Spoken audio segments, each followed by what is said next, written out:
in the spotlight is Cayman's new minimum wage. Stay with me. Talk Today is brought to you by Subway, open 24 hours in Countryside, Anderson Square in Georgetown, and Centennial Towers in West Bay. And by the Ministry of District Administration. Explore your history, explore your land, explore your sister islands. And Cayman Airways. Call them on 949-2311 to book your nonstop flights to Los Angeles and Panama. And Doctors Hospital. Peace of mind is important when life happens. Doctors Hospital, always there for you. Call 949-6066. Talk Today is also brought to you by Mike's Builders. Call 923-0706. Mike Builders. They make it happen. Talk Today is reminding you to avoid any statements or comments which are abusive, derogatory, malicious, or defamatory. Do not use indecent language or make any statement that is false or misleading. Call 1-800-534-8255, 949-6990. 949-8037 or WhatsApp us on 925-3261. And now, back to Talk Today. Good afternoon, everyone. I'm Charles Glidden. Thanks for tuning in to Talk Today. Cayman's minimum wage will increase to $8.75 come January 1st next year. Joining me now to discuss the government's decision to accept the recommendation of the Minimum Wage Committee and implement an increased minimum wage rate is the Honorable Myles, Minister for Caymanian Employment and Immigration, Lemuel Hurlston, who was the chairman of the Minimum Wage Committee, and Adolphus, Laidlaw, Director of the Economic and Statistics Office. Gentlemen, thank you for joining me in the studio. No, thanks for having us. To our listening audience, I know you probably have some questions that you'd like to put to the panel. We're going to hold off on the phone calls for right now. We will be taking calls a little later on, but just be patient and we'll open up the lines eventually. Minister, when the committee submitted their report, the former government more or less put it on the shelf. Yep. In fact, the minister in charge of that said he wanted another study. When you took office in June, you said you were looking at it and you said we need to just put things on pause. Let me get a deep look at this. Yep. What did you find there that you said, hey, we need to do this? You know, when I looked at the minimum wage in its entirety, I felt like, why didn't we do this 8 years ago? I read it cover to cover. I could start reading and I couldn't put it down because I was so frustrated that we didn't do this 10 years ago. Then we didn't do it when it was in commission, and when Mr. Hurlston and his team finished it in 2023, it was presented to, I'm sure, caucus and cabinet, and there was no forward movement. When I picked it up, I was like, like why? I kept on asking the team at the ministry why, like why wasn't this put in place the moment that we produced a report? The report is sound. It like a huge cross section of people contributed to this report. So it wasn't that it was just government employees or it was just the private sector or it was just one industry. Every industry participated. They had from community forums to phone calls to people writing in, like they have 10,000 contacts, right? Like people provided high levels of input. And the moment that I saw that, I went back to the government and to our coalition and I said, this is sound. I read this. It is great research. The team was phenomenal. They did more research. They did more phone calls. They double-checked and triple-checked. Adolphus and his team was involved. Mm-hmm. We need to move forward. And to be honest with you, Charles, it was an easy decision for us to make as a coalition. We knew that, we had a lot of folks that were also hurting out there. Another thing that minimum wage impacted or is currently impacted is our immigration. we are on an immigration reform, and minimum wage impacts that. We are ushering in a number of reforms in hopefully September in the parliamentary sessions that's coming in September. And if we did not actually accept the minimum wage report, move it forward, it would impact negatively with our immigration reform. So it was an easy sort of decision for me once I got my head wrapped around it, because I was already dealing with a lot of chaos within our immigration department, and the minimum wage complemented that as well. And this was not a hard sell to the rest of cabinet. It was not. I mean, it was absolutely unanimous. I mean, all 11 of our cabinet, well, all 10 of our cabinet and caucus colleagues basically said, we want this. It's the right thing to do. This has nothing to do with cost of living at this point in time, because cost of living is always going to go up. We can't control it because there's too many other variables it was really on the periphery of it from international changes that's being made. But we now have people in poverty. We have 10,000 people in poverty, and Adolphus can tell you what that looks like from the research that they continue to do.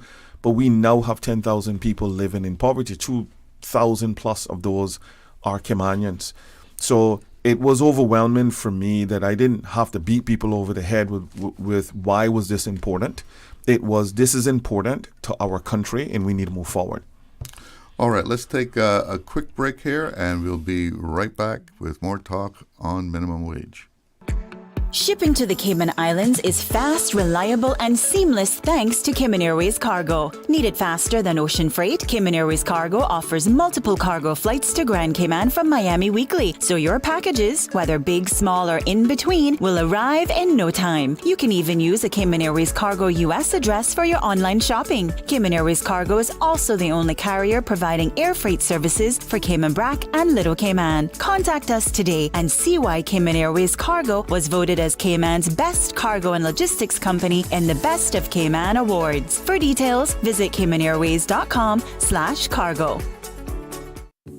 Get ready for something sweet, spicy, and totally crave-worthy. The hot honey chicken sandwich is here, and it's bringing the heat. We've taken our tender, juicy chicken and drenched it in bold, hot honey sauce for the perfect balance of sweetness and spice. But hurry, this one's only here for a limited time. Hot honey chicken. Try it today before it's gone. Subway. Eat fresh. Stay cyber secure with Cayman National. Protect your computers and mobile devices with security software to defend against cyber attacks through viruses, malware, and other online threats. Be aware of unsecure Wi-Fi connections when in public. If you need to access your online banking or sensitive information on your mobile devices, try disabling the Wi-Fi and switching to data from your mobile network. If you suspect a fraud attempt, please contact our customer support team at 949-8300. Now, more than ever, supporting your immune system is crucial to helping your body fight off illnesses like the common cold, the flu, and COVID-19. At ValueMed Pharmacy on Walkers Road and in Buttontown, we carry all the essential vitamins and minerals to help support your immune system and improve your overall health. Some of our top immunity support picks are vitamin C, vitamin D, zinc, elderberry, and quercetin, or the popular 7-in-1 immunity support. Our pharmacists are always on hand to help guide you and answer any questions. Visit ValueMed Pharmacy on Walkers Road or Buttontown. Live happy, live healthy with ValueMed Pharmacy. Radio Cayman's Talk Today.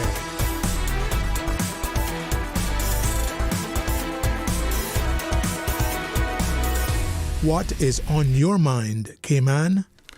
Well, welcome back to Talk Today, and the topic right now is the new minimum wage that will come into effect in January. Mr. Hurlston, your committee did a lot of work on this question. You must feel good that all that has not just been pushed to the side now. Yes, it's a good feeling. It's not the first time that I've had the opportunity of chairing the Minimum Wage Advisory Committee. And we said at the very beginning that it is advisory only, which means that the government can accept or amend the advice, But it is heartening to know that at least we're moving it forward, and Caymanians are going to benefit, and it is going to fit within a larger package of reform, as the minister has just said, so that it's a holistic approach that the government is taking, and this fits quite nicely into that approach.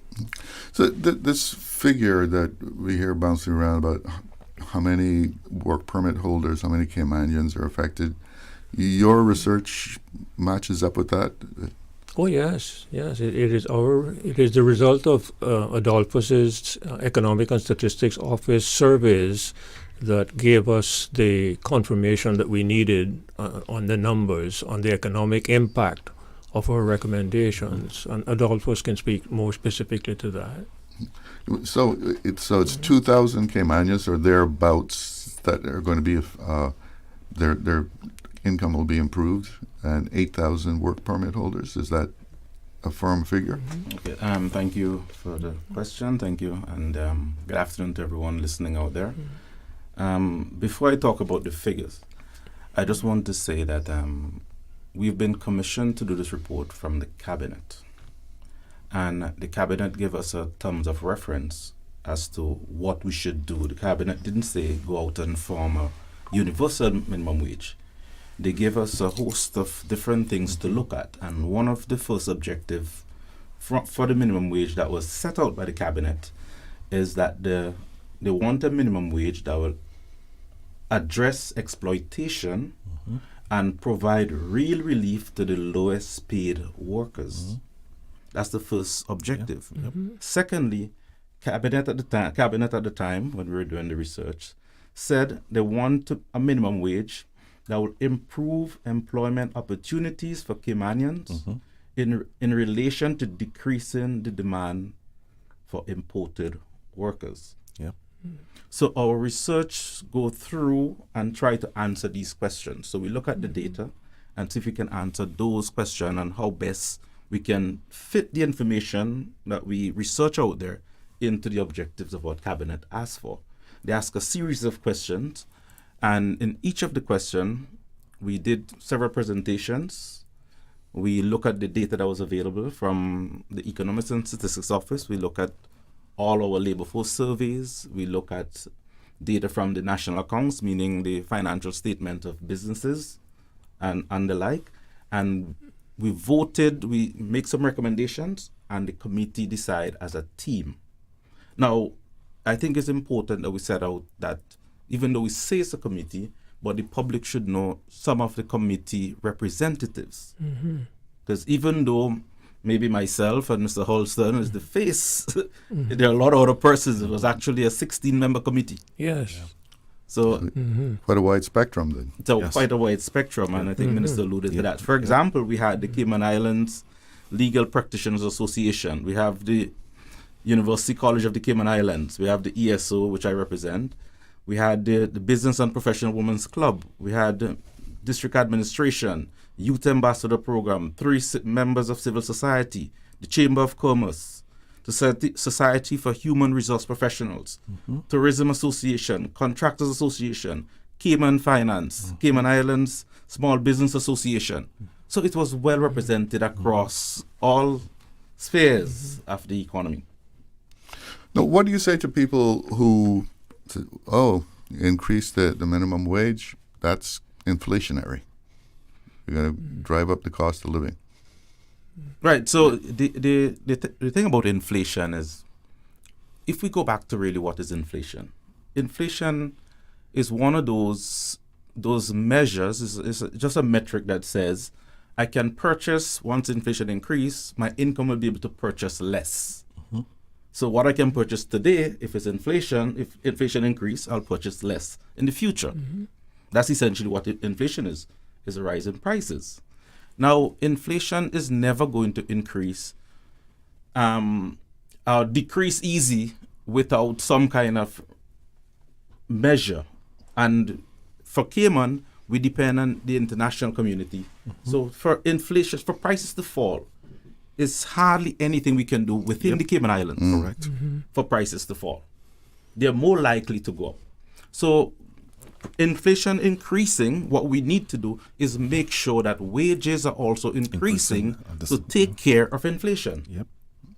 Because the wage increase is not going to push inflation to that extent, such that it devalue the value of goods that you can purchase. So it's going to have some impact, like everything else, unintended consequences, but it's not going to change significantly any inflation. Now, inflation is also dependent on how much the businesses can pass on in terms of prices, higher prices for goods and services. Some business may be able to pass it on, some may not be able to pass it on. They don't have the pricing power to. Right, exactly. It depends on what the market is willing to absorb. Or it's competition. Minister, I know you're going to have to leave us early, so let me get something in here that really struck me when I was reading about your press conference yesterday, and you said that this increase in the minimum wage is just not a symbolic thing; it's part of a bigger effort. It is to lift Caymanians up, and so that they can make a better living, move themselves up. What is that vision? So we have to start to develop our people with a strategy. We have a number of projects that have been developed, obviously, over the last 10 years, from hotels to condominium complexes to commercial buildings, et cetera, et cetera. What has happened in our sphere is that we continue to create all of this development, but Caymanians aren't actually participating in it because most of those projects are done more in a silo, right? So planning approves that stuff, but planning doesn't communicate that with immigration or training or UCCI. So what should essentially happen is that a project is approved. Planning's responsibility is to call my organization to say, hey, in the next year, this facility or this building has been approved or this service is coming online. How many people do we have that is trained up in this area? My responsibility is to say none. Then my organization is now needing to call Mr. England's organization and say, listen, planning has just approved X. We need 50 plumbers. We need X amount of labor. And then after that building is up, we need these type of service individuals. We need HR people. We need X. So we should be able to create that labor from within. None of that is coordinated.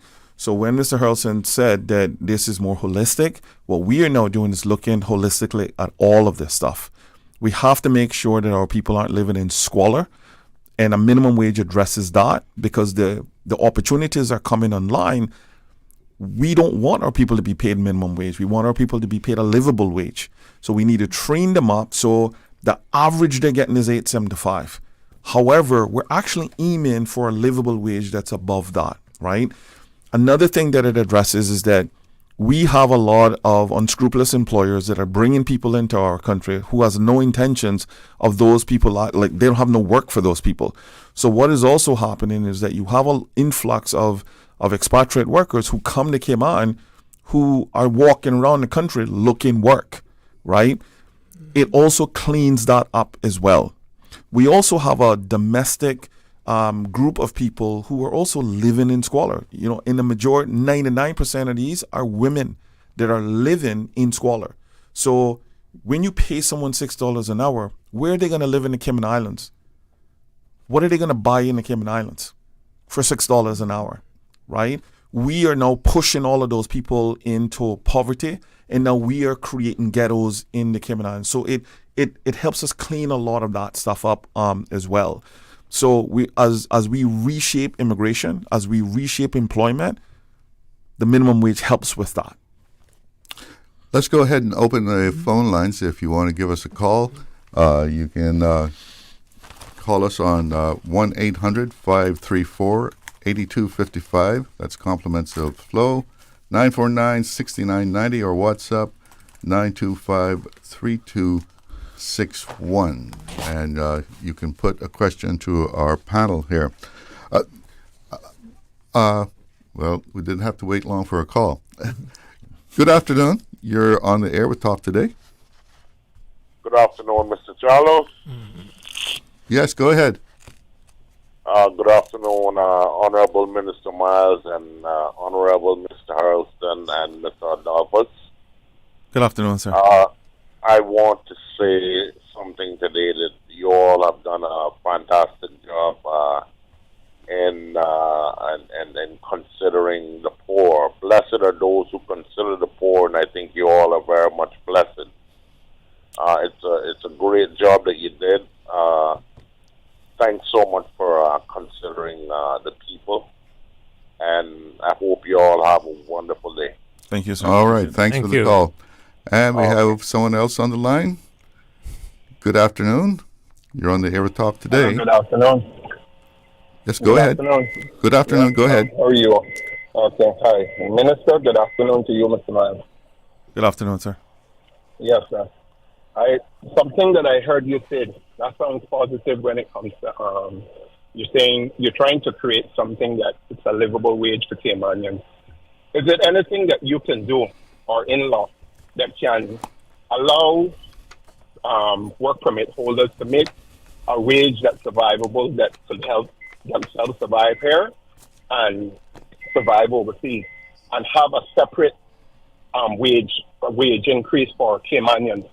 Because no matter what you do, when you talk about minimum wage, the minimum wage in this country is only helping the work permit holders, because some Caymanians, they heard what you said before, they're living in squalors. Some Caymanians are proud. They don't want to share and live uncomfortable with their kids and with some people that very nasty, and some individuals just that not actually fair when it comes to, okay, if we sharing bills and stuff. Another thing, you said in the last 10 years, you all been creating a strategy as to move Caymanian forward. And I would like to know at some point if that strategy is designed to benefit our Caymanians holistically, or it's just there a facade to say, well, are you doing something so some of you all could be re-elected? Because this happens every few years that after election comes around, that, oh, we're doing this and we're doing that. And when you get midterm, like say you get in the next, say 1.5, 2 years, you barely hear from some of you politicians. And I hope to God, Mr. Myles, you're not a one-hit wonder. I heard you over the years advocated, and I heard you tear down some of them politicians that were doing wrong. And something hit me a few months ago when I heard you say that you were only running for one term. That kind of sent some of the voters that voted for you in a bitter way to hear you say that, because I was rooting for you, even though I couldn't vote for you, because at the end of the day, you're one of us. You're a black Caymanian, that the only reason that you got in, some Caymanians got sick of the foolishness that some of these politicians have been selling them. You understand? There are rules and regulations that apply to the common man, but when it comes to politicians, it don't. And a lot of the things that you all supposed to be applying, like your offices and your district councils and all of that could help Caymanians get through the door. One other thing I want you to look about being... We need to let the minister reply, though, because he's on limited time here. If you... So, caller, let me take one of the questions that you mentioned. So, one, I didn't say that I wasn't running in the next 4 years. What I said was I'm not starting off this term running for the next 4 years, which most politicians do. I have no intentions of only doing things because I want to get elected in 4 years. I got into politics only to make change to ensure that Caymanians benefit. So I just want to make sure that I clarify what was said and what was misconstrued with what was said in my language. Secondly, I didn't create a strategy 10 years ago. In the last 6 weeks, my strategy is currently being created because I've seen that there's no strategy that has actually been done in the last 10 years. We've commissioned a lot of reports. So the goal for me now is to create a human capital strategy, because currently there's none. There's also not a national workforce database that if any project comes into the country, I have no clue how much labor we have or who's unemployed. We don't have an actual figure of who is underemployed, unemployed, who's looking. So we're creating that. A third thing that we're doing is we're creating a national apprenticeship program, because we have hundreds of young people who are either overseas, UCCI, ICCI, SciFec. We have a number of kids at the PWD training program. We have youngsters that are at Cayman Career Academy and in other sort of training programs. Well, no one keeps track of any of those students because the data that is in all of these organizations isn't centralized. So what I need, what I'm now doing is pulling all of that data together, that if anything at all happens in Cayman, Caymanians are prioritized for those jobs because either we're going to train up that labor pool, or that labor pool is already trained up, that it's already accessible to employers. And that's what's happening now. We do not know how much people we know need employment. We have to be able to get all of those people in at least under one umbrella so we can start to make better decisions. And so that's my strategy going forward. The minimum wage doesn't address the livable wage. The livable wage has to be addressed by training people up so they can be employable and also those people also have to make sure that they're moving up the chain of command in terms of their jobs, right? So we need more of those people trained up so they can be promoted. So I can't force an employer to promote someone, but I can make sure that Caymanians are actually trained up so they can be competitive in the market. Right now, that's something that doesn't exist, and we need to make sure that it exists going forward. From what I got out of the news conference yesterday, this is going to be enforced, this minimum wage. Correct. You're going to have people checking on what's going on at various Absolutely. systems? Absolutely. So another part of this as well, right? So our government have 7 broad deliverables that's going to be, delivered in SPS, hopefully later this year. The number one broad deliverable is education, employment, and immigration reform. Right? We've already started on that. From the moment that I was sworn in, I started on immigration reform, I started on employment reform, and Minister England started on education reform. We are not asleep at the wheel. And, like I've always said to folks, right? I'm not doing this because I'm a public official. That has nothing to do with doing my job and doing it well. I've also said to a lot of people, I need people to have a clear understanding. The whole honorable thing, that's great on paper. That doesn't solve anybody's problem. I prefer to be called Micheal.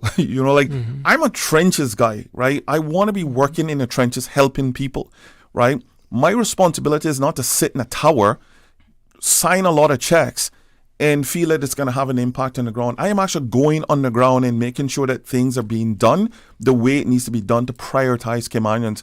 I was at a meeting with WORC before I came here, planning on what that rollout looks like for them. We are reforming the Department of Labor and Pensions because, quite frankly, I'm frustrated that, our pension and our labor laws haven't been updated in almost 15 years.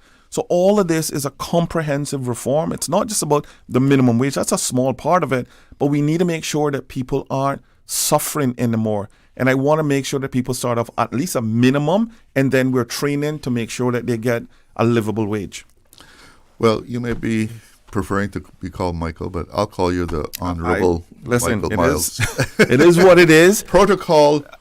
I understand protocol, but at the end of the day, I just want folks to understand that my title doesn't separate me from the work. You're still connected to the people. I'm still connected to the ground, and I always want to be connected to the ground because that's where the work is. I have no issues with folks feeling very, respectful about my title. But let's face it, folks, there's a lot of people that wearing on the whole HON in front of them that don't do anything, right? They've never done anything. So at the end of the day, I don't want to be, sort of compared to, well, he's now an HON, so therefore, he's just another politician. I've never been another politician. As a matter of fact, I dislike politicians because a lot of politicians make a lot of poor decisions. I'm not one of those politicians who's only going to be out there because I want to vote. My responsibility is that we need action now. Caymanians need to be prioritized, and we need to be able to move the needle to make sure that people aren't living where they're suffering in their own country. The goal right now for me is to fulfill the mission of minimum wage, reforming immigration, the Department of Labor and Pension, and making sure that Caymanians have first choice in every job in our country. Well, Minister, you told me you had to leave at 10 minutes still. It's 8 minutes still. Yeah. Thank you. But Thank you for squeezing this in. I know you have another engagement that you have to get through by 1 o'clock, I think you said. Well, thank you, and we'll see you again on Monday. Yes, absolutely. I'm going to be Monday, on as often as I the minister will possibly be can. back on Monday. We're going to keep on talking about minimum wage. We'll take a break first, though. Awesome. Thanks. Stay cyber secure with Cayman National. Here are a few tips that will benefit you. Ensure to log out completely when you finish any online banking activities. Be aware of phishing attempts and only click links from trusted sources that are sent from your device through emails and messages. Remember, Cayman National will never ask you for your credentials. If you suspect a fraud attempt or that your account has been compromised, please immediately contact our customer support team at 949-8300. Shipping to the Cayman Islands is fast, reliable, and seamless thanks to Cayman Airways Cargo. Need it faster than ocean freight? Cayman Airways Cargo offers multiple cargo flights to Grand Cayman from Miami weekly, so your packages, whether big, small, or in between, will arrive in no time. You can even use a Cayman Airways Cargo US address for your online shopping. Cayman Airways Cargo is also the only carrier providing air freight services for Cayman Brac and Little Cayman. Contact us today and see why Cayman Airways Cargo was voted as Cayman's best cargo and logistics company in the Best of Cayman Awards. For details, visit CaymanAirways.com/cargo.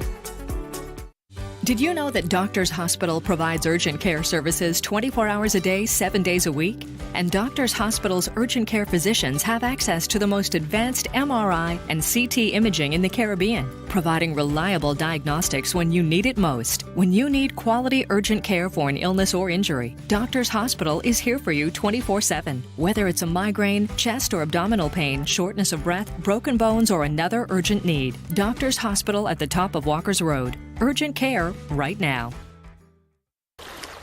Wouldn't it have been grand if you had purchased land 30 years ago? It may not be 2020, but a perfect vision has never been more clear. Cayman Brac and Little Cayman, poised for growth with an eye on the future. Your land, your history, your future. Discover all that our sister islands have to offer. Radio Cayman's Talk Today.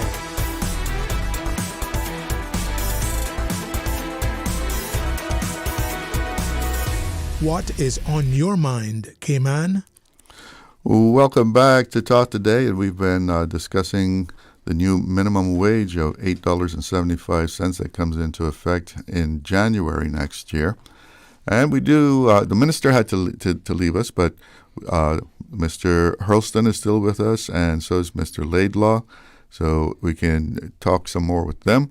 And we do have a caller on the line. Good afternoon. You're on the air with Talk Today. Good afternoon, Mr. Glidden. How are you doing? All right. All right. I was trying to get back onto the minister, but anybody else that's part of that panel when it comes to the minimum wage? Yeah. Mr. Hurlston is here. He was the chairman of the committee. Okay. And Adolphus Laidlaw, he's the director of Economics and Statistics Office. Okay. All right. Question. Well, you probably all couldn't answer it, but the panel may be knowledgeable about this. When you have these programs programs like at Public Works and other places, I know individuals did some of the hotels over the years, some family members, and some of them right now, as to this day, have completed that program, and some of them can't get employed.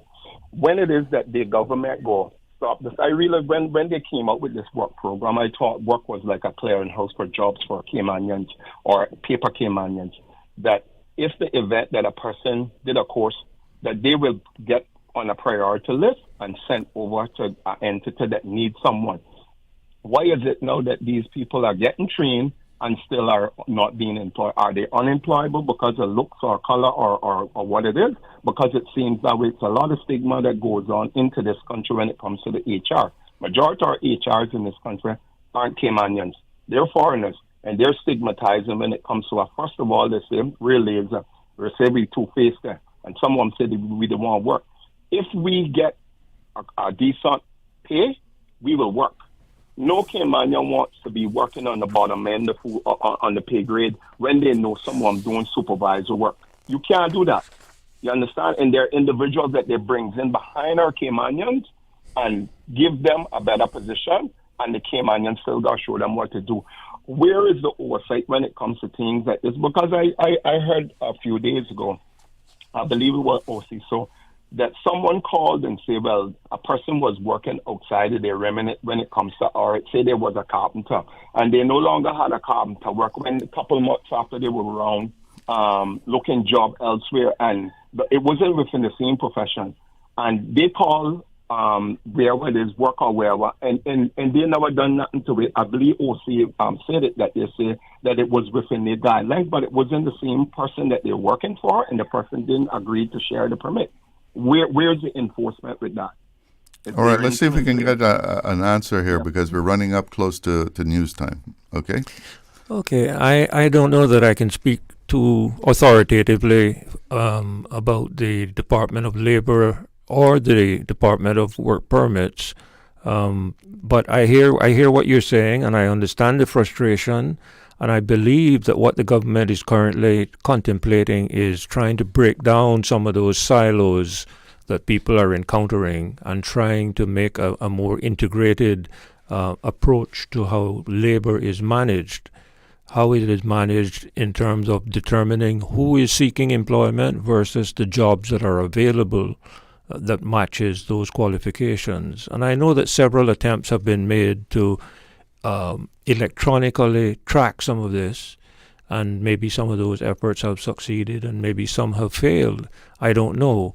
But what I do know is that at the end of the day, everyone's labor is worth something, and all Caymanians that are available and willing and want to work should be given the opportunity to do so in some capacity.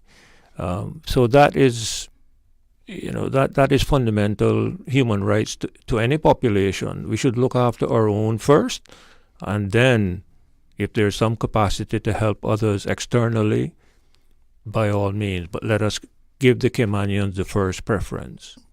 All right, and with that, we have to go to the newsroom. Radio station. Radio Cayman is the voice of the Cayman Islands. From Radio Cayman's newsroom, this is Headlines. Local, regional, international news. The Headline News is brought to you by Kirk Market and Health Services Authority. Radio Cayman's latest headlines, I'm Jevi Ebanks. At the Cabinet's July 2nd meeting, lawmakers approved appointments for the National Housing Development Trust Board. The board consists of Mark Scotland as chair, with Eddie Thompson, Heather Lockington, Shamari Scott, and Sarah Elizabeth Larson as directors. You can find the full summary at gov.ky. In regional news, tourism in the British Virgin Islands is on the rise, with Premier Dr. Natalia Wheatley reporting a 13.8% increase in overall tourist arrivals for the second quarter of 2025 compared to the same period last year. A total of 211,093 visitors came during the first quarter, driven by strong gains in cruise passengers and day trippers, which rose by 25.2% and 45.5% respectively. While overnight stays dipped slightly less than 1%, the first half of 2025 saw local tourist numbers reach 707,418, marking a 3.6% increase over 2024. Trinidad and Tobago attorney Martin Anthony George, founding chairman of Crime Stoppers International for the Caribbean and head of the Tobago Business Chamber, was granted a Trinidad and Tobago $150,000 bail after appearing in court on Wednesday, charged with grievous sexual assault and indecent assault. It's alleged that on the 22nd of March, at his law firm in Port of Spain, the 58-year-old attorney assaulted an attorney in his employ. As a condition of his bail, he is to avoid contact with the victim, maintaining a distance of at least 500 meters. The case has been adjourned to the 7th of October for a status hearing, and George is being represented by senior counsels. That's your latest headlines from the Radio Cayman newsroom. I'm Jevi Ebanks. Radio Cayman. More news available at www.radiocayman.gov.ky. Check out our social media pages: Facebook, YouTube, X, formerly Twitter. Radio Cayman Headline News.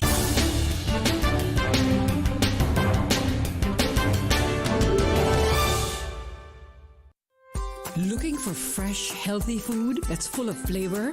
Then you've got to visit Kirk Market. Our dishes are made with fresh, high-quality ingredients. Enjoy vibrant mixed greens or satisfying pasta salads. Or try one of our delicious grill options like blackened chicken, spicy beef steak, or grilled salmon. Looking for something light and flavorful? We've got sushi rolls and poke bowls prepared daily.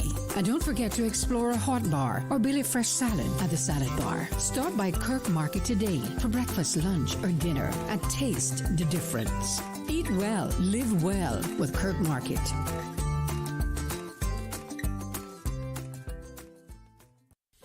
Do you have a healthcare question but not sure who to ask?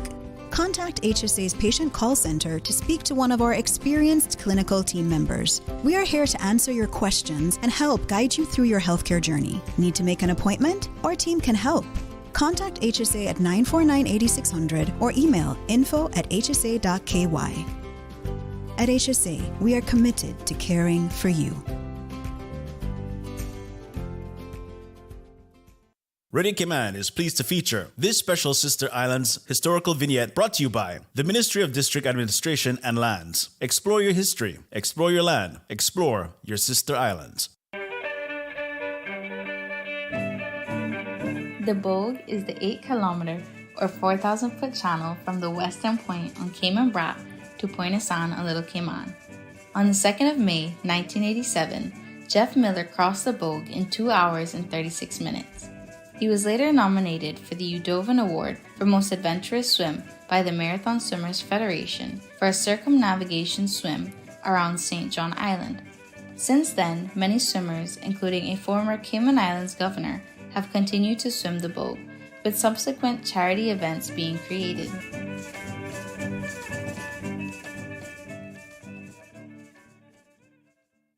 Radio Cayman is pleased to feature this special Sister Islands historical vignette brought to you by the Ministry of District Administration and Lands. Explore your history, explore your land, explore your Sister Islands. Radio Cayman's Talk Today.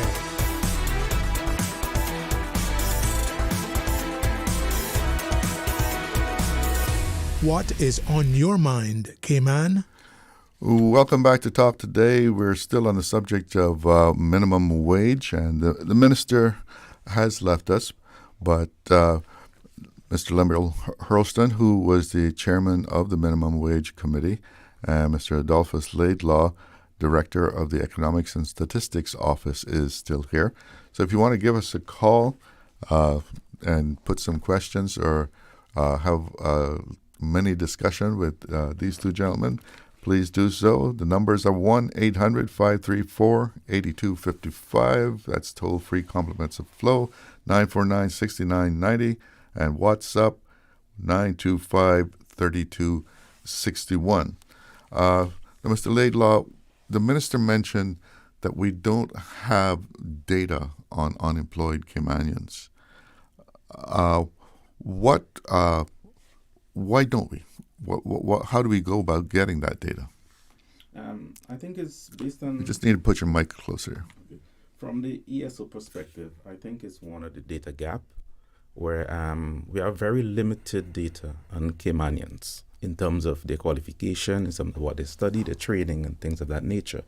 So what we garner in terms of Caymanian training is basically what we collect on the surveys, whether it be the census or the labor force surveys. I think we need to have a better system to capture Caymanian training and, as in a holistic way rather than a piecemeal. Yes, we may have the people who go in for scholarships, but not everybody go for scholarship. So we may have people training on their own accord as opposed to trying to get a scholarship.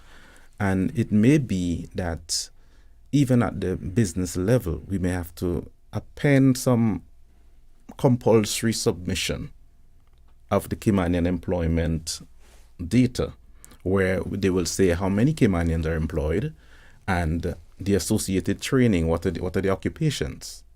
And I think that would alleviate a lot of the problems, because if non-Caymanians are applying for work permit, and how do we know, other than who apply for the job, that there are Caymanians available for those positions?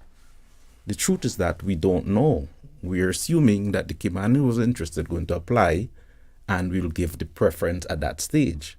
But we don't know still how many are available for that kind of job. So and they're not necessarily going to register at work. Right. And if when we look at our labor force data, the registration of work was fifth. So in other words, Caymanians prefer other methods of job search than registration at work. We do have a caller that's holding on there. Good afternoon. You're on the air with Talk Today. Hello? Good afternoon. Good afternoon. Yeah, good afternoon, Mr. Glidden, and good afternoon to your guests also. We're listening. Okay. Well, speaking about the minimum wage, I think Mr. Hurlston and them did the best that they possibly could without causing any problems, especially for business owners and other people who have people employed that are working for them.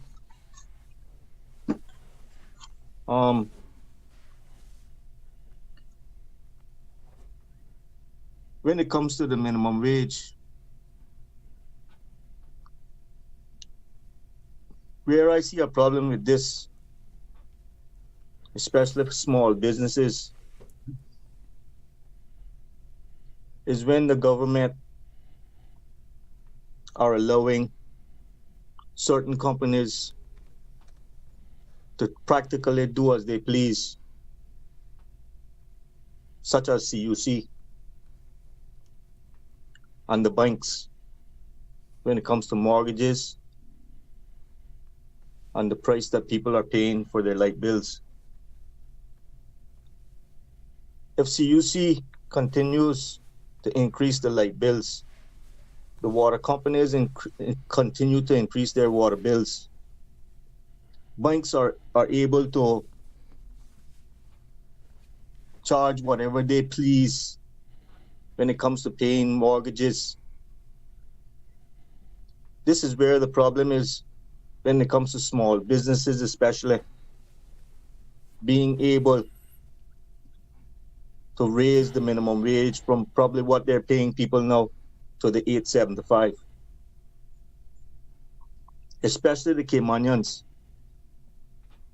When it comes to people like from the Philippines and Jamaica and those countries, the minimum wage isn't going to hurt them too much when it comes to certain bills that they have to pay here on this island because of how much $1 CI is worth in their country. But the Caymanian is a different story. The Caymanian who's staying here and don't have any plans on moving from here. And then the Caymanian who has probably 2 children and a wife that they have to pay health insurance for. And then they have to take out for their pensions also. So when the government isn't looking at doing anything concerning these types of problems, it's actually not making the minimum wage work as it's supposed to.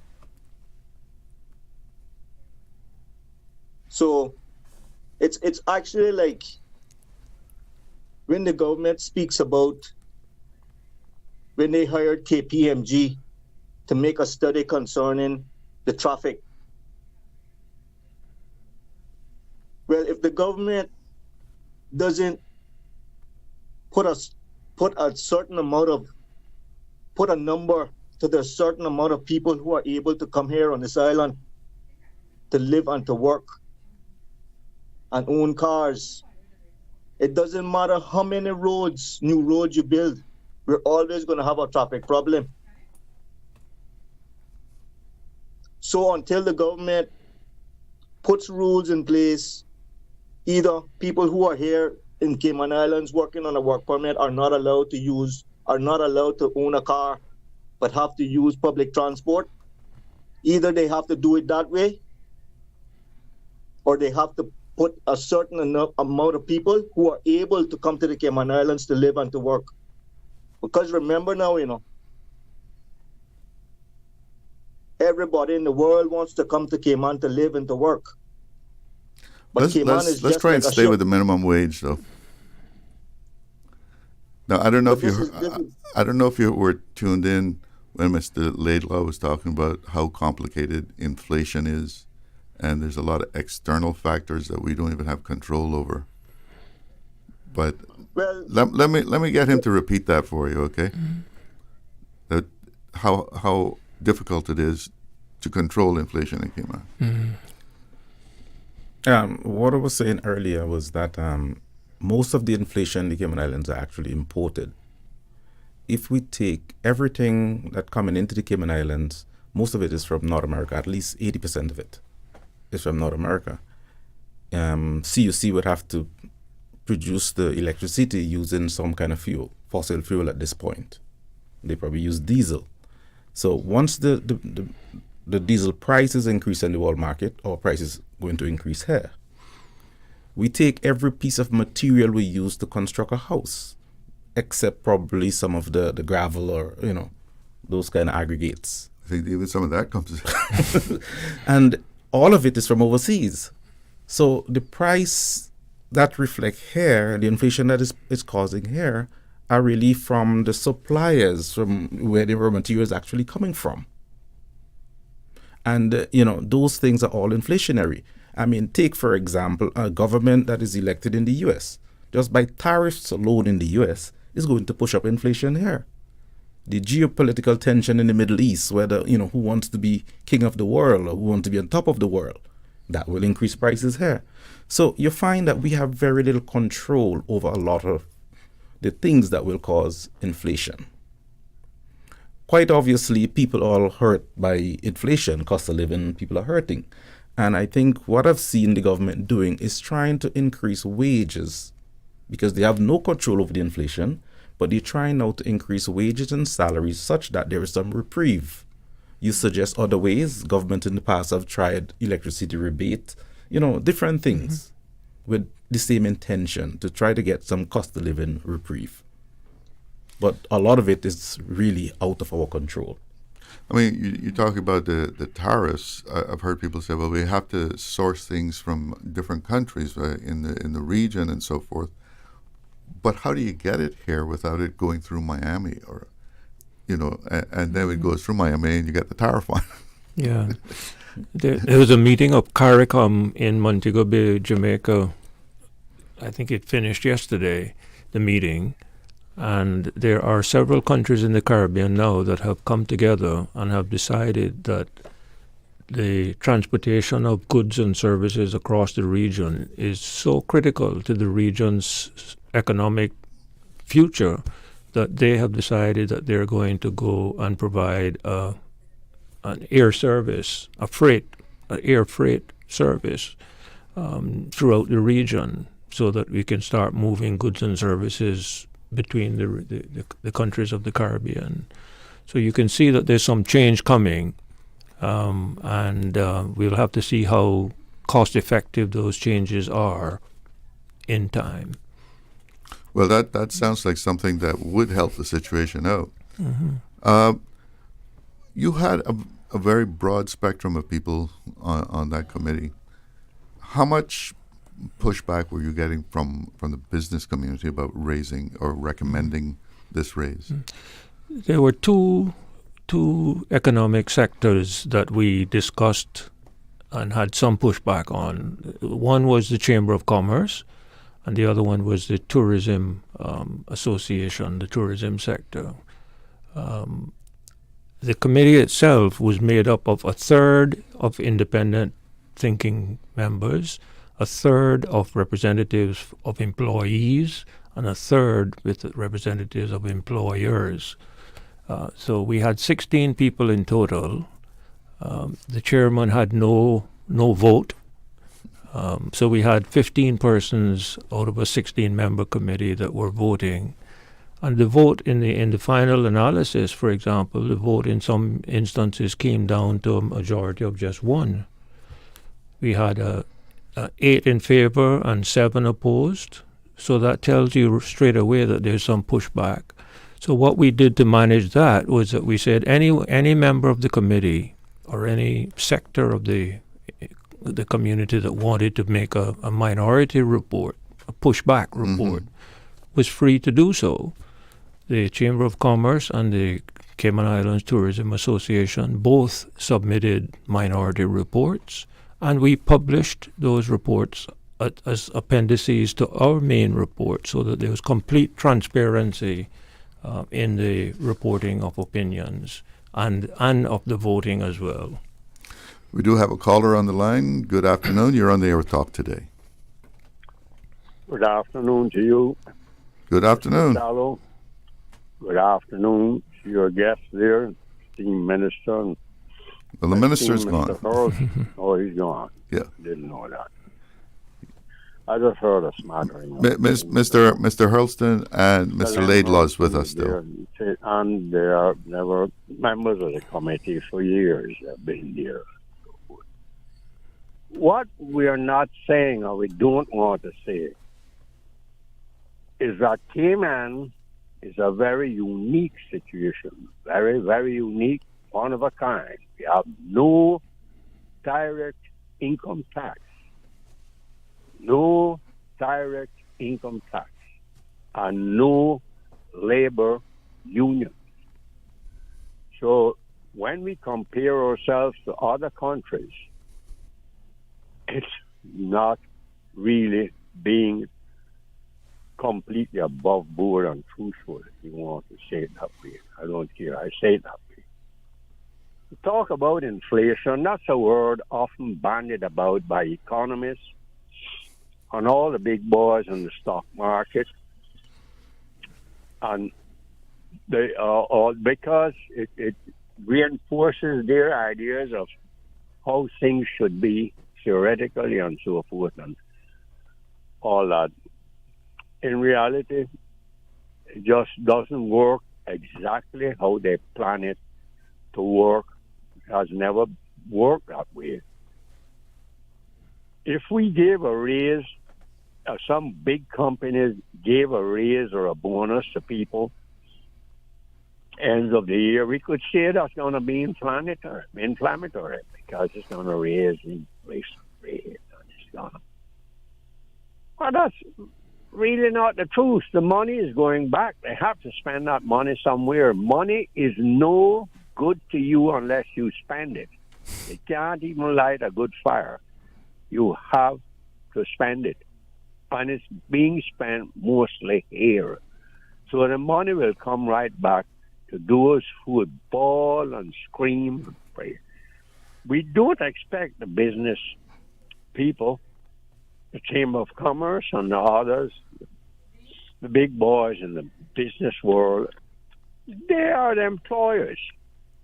They have their union, the Chamber of Commerce, Employers Union.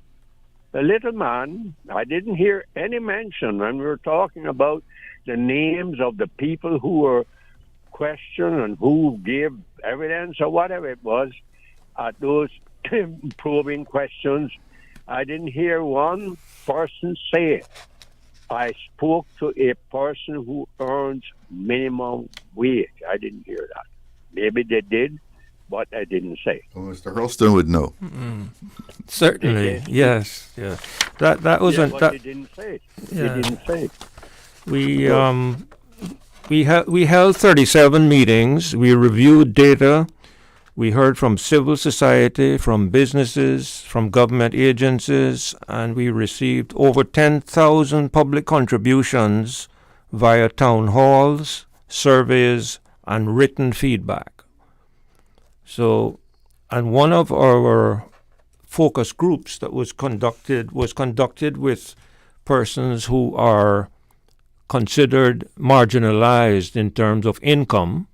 So we tried to make contact and have input from every sector of our society. It's never going to be perfect. We did the best that we could with the appointments that were made, but we did it, and we wrote a report which we feel accurately reflects our response to the terms of reference that we were given. And that is the best that one can hope for. You're given a job to do, you're given terms of reference, and you produce a written report which you cannot unwrite. You can either accept it, amend it, or reject it. And so we have been totally transparent in that process, and I would not sit on a committee that would do otherwise. So, is the caller still there? Certainly. I understand that. Well, you got that, right? I understand that. But we have been down this road for over 20 years, right?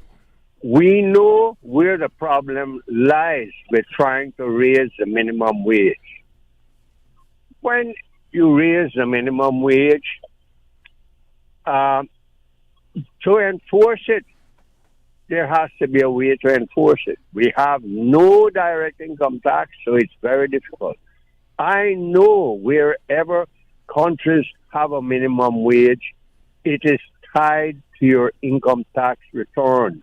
I know this for a fact. I lived and worked in the United States, and their minimum wage, which they set in different states, they allow it to be different rates, it's tied to your income tax.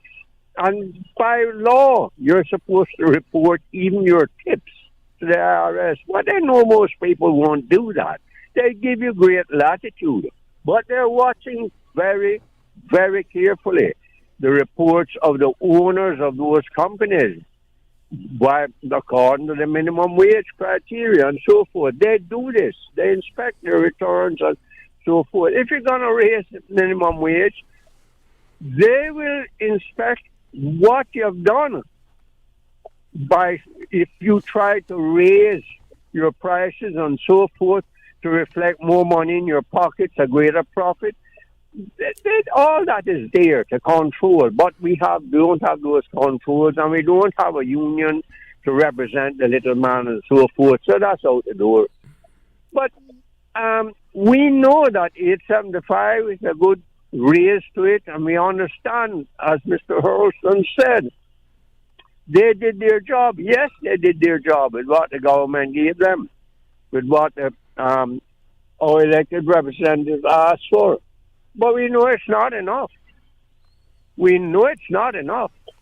But this is what the people will have to accept for now. You can do it in graduated stages, as I said, another year, look at it again. Maybe another 20 years it might work out to be, depending on the political makeup at the time. And because, like I said, it has gone on for 20 years easily. And this is a step forward, But to believe in this kind of theory that because if you raise the minimum wage, those people are going to put up their prices so high that it'll make no sense. You won't be, that's bunkum.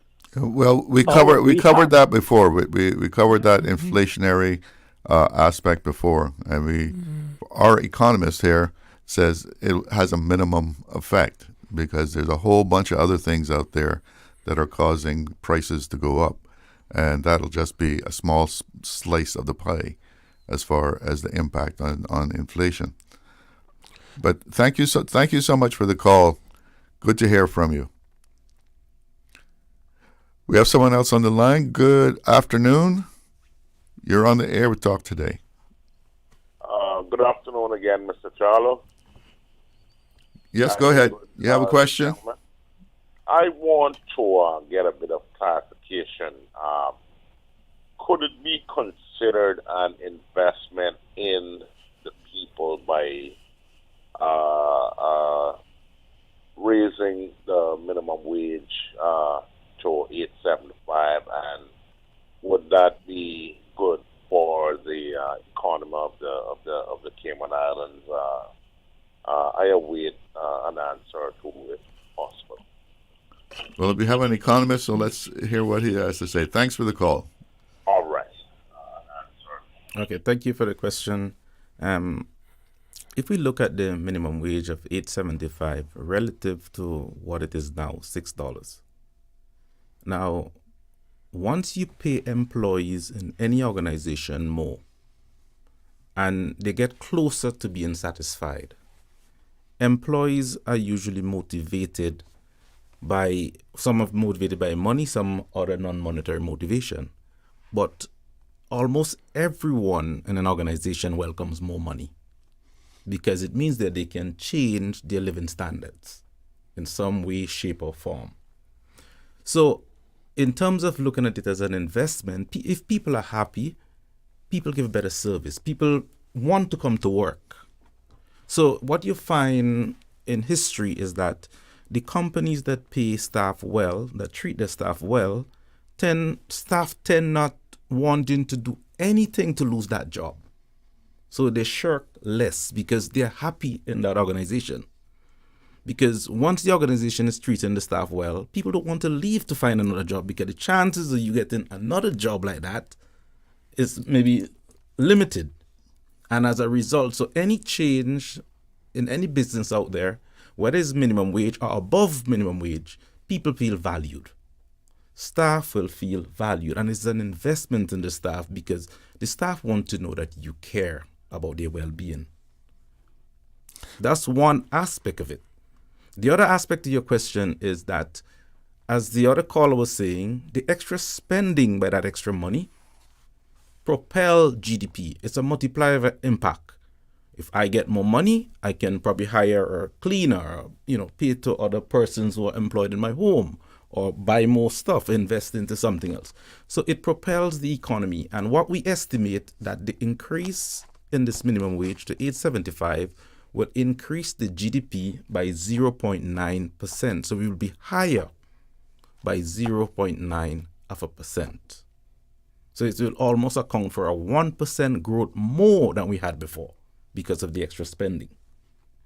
People will have that little extra to go out and spend and circulate into the economy. And it circulates in the economy. And the estimated cost of implementing this is in the vicinity of $51 million, if I'm remembering correctly.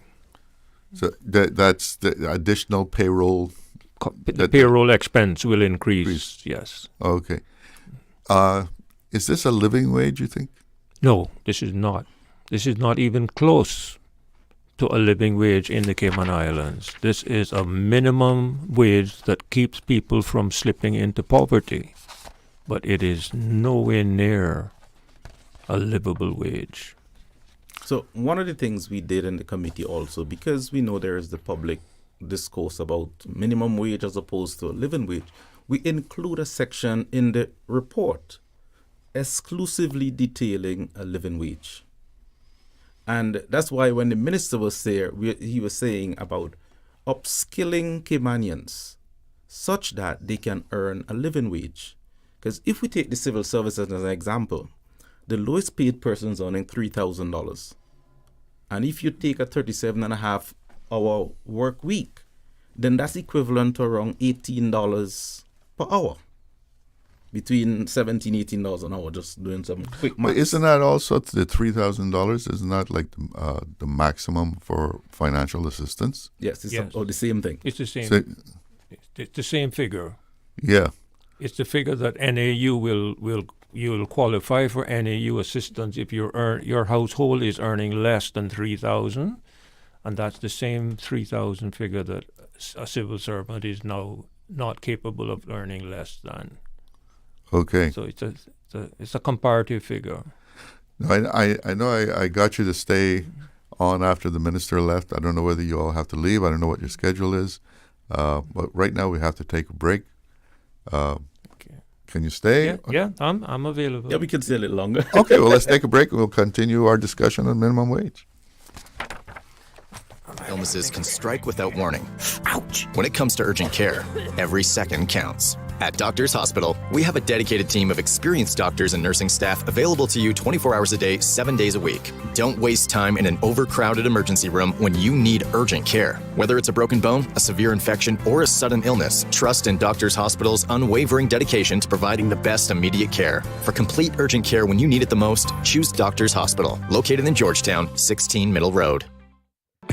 Shipping to the Cayman Islands is fast, reliable, and seamless thanks to Cayman Airways Cargo. Need it faster than ocean freight? Cayman Airways Cargo offers multiple cargo flights to Grand Cayman from Miami weekly, so your packages, whether big, small, or in between, will arrive in no time. You can even use a Cayman Airways Cargo US address for your online shopping. Cayman Airways Cargo is also the only carrier providing air freight services for Cayman Brac and Little Cayman. Contact us today and see why Cayman Airways Cargo was voted as Cayman's best cargo and logistics company in the Best of Cayman Awards. For details, visit CaymanAirways.com/cargo. CUC is committed to empowering our community, from energy-saving initiatives to stories of real impact. The Empowering Cayman is about how together we're shaping a sustainable future. Visit empoweringcayman.com to learn more and get involved. Explore your history. Explore your land. Explore your sister islands, the ultimate staycation experience. Your culture, your freedom, the land that time forgot isn't gone. It's your sister islands. Discover all that our sister islands have to offer. Stay cyber secure with Cayman National. Here are a few tips that will benefit you. Ensure to log out completely when you finish any online banking activities. Be aware of phishing attempts and only click links from trusted sources that are sent from your device through emails and messages. Remember, Cayman National will never ask you for your credentials. If you suspect a fraud attempt or that your account has been compromised, please immediately contact our customer support team at 949-8300. It's all about Immerse Summer Camp 2025. Calling all adventurers ages 10 to 14. Join us for a week of hands-on fun, field trips, and expert-led sessions inspired by the museum's exhibits. Choose week 1, July 21 to 25, or week 2, July 28 to August 1, with camp running daily from 8:30 a.m. to 4:30 p.m. Just $200 a week with limited spots available. Explore, discover, and create this summer. Visit museum.ky/immerse for more information.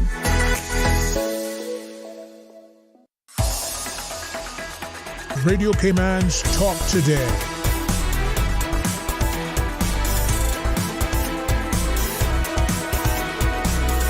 What is on your mind, Cayman?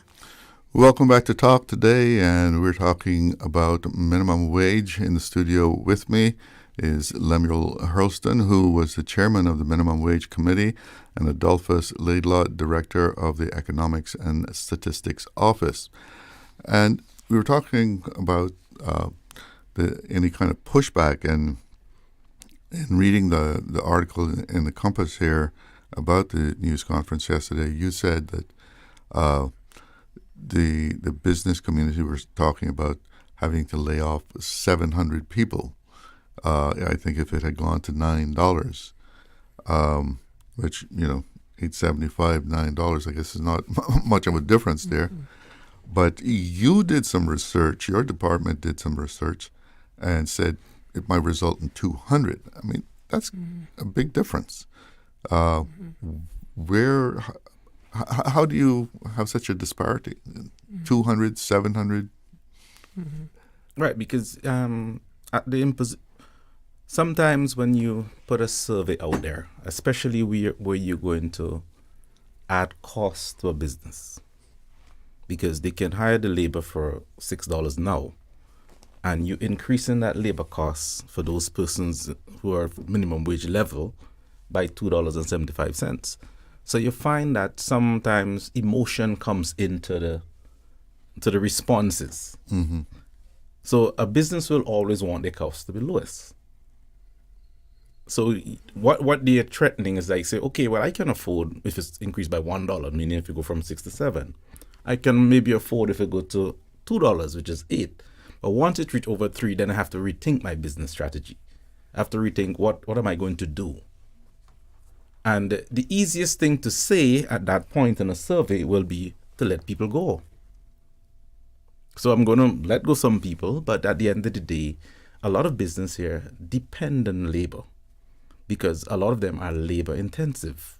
And we are a service economy, right? Economy. Exactly. And we depend on labor to provide that service.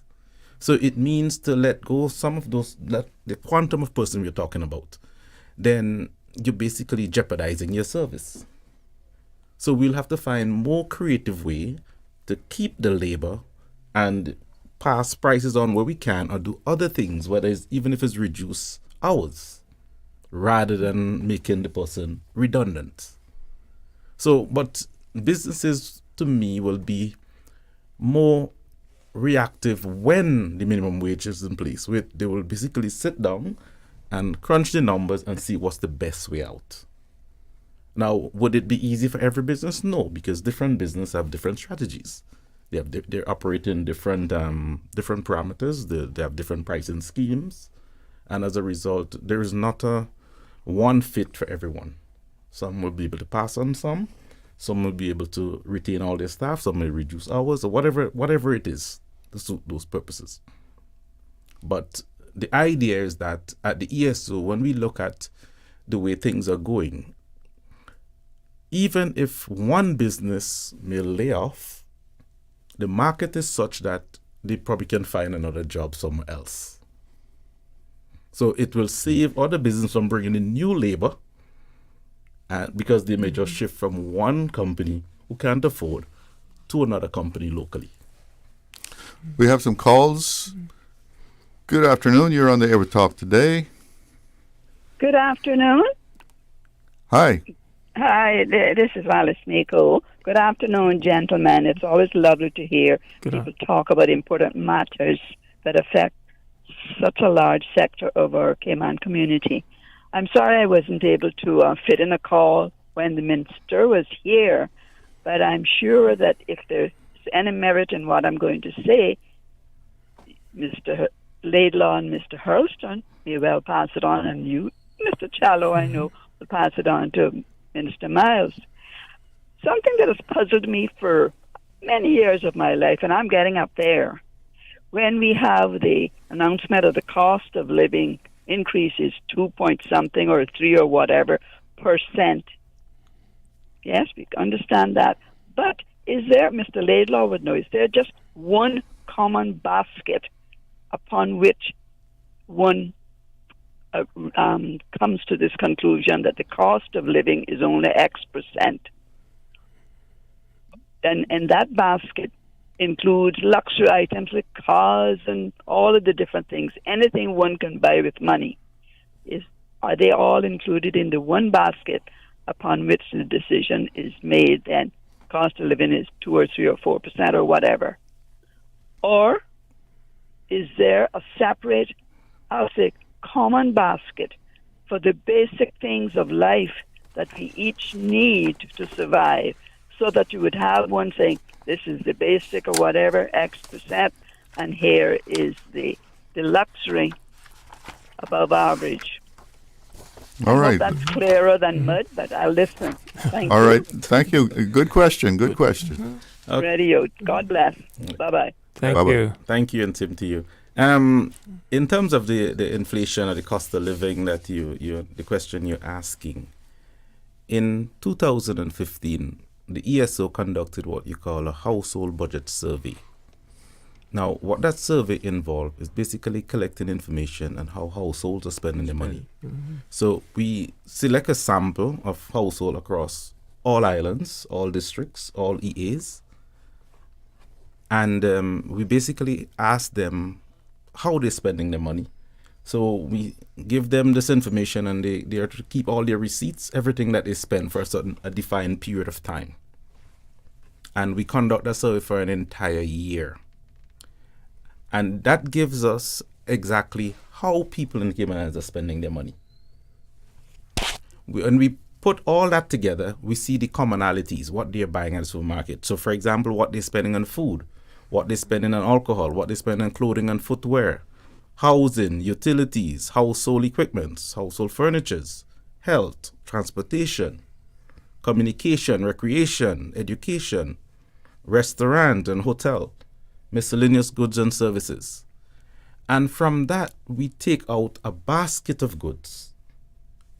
And once we take out a basket of goods, we monitor the prices of items that come in from that basket. And the 2015 basket that we selected, it has not changed up to today.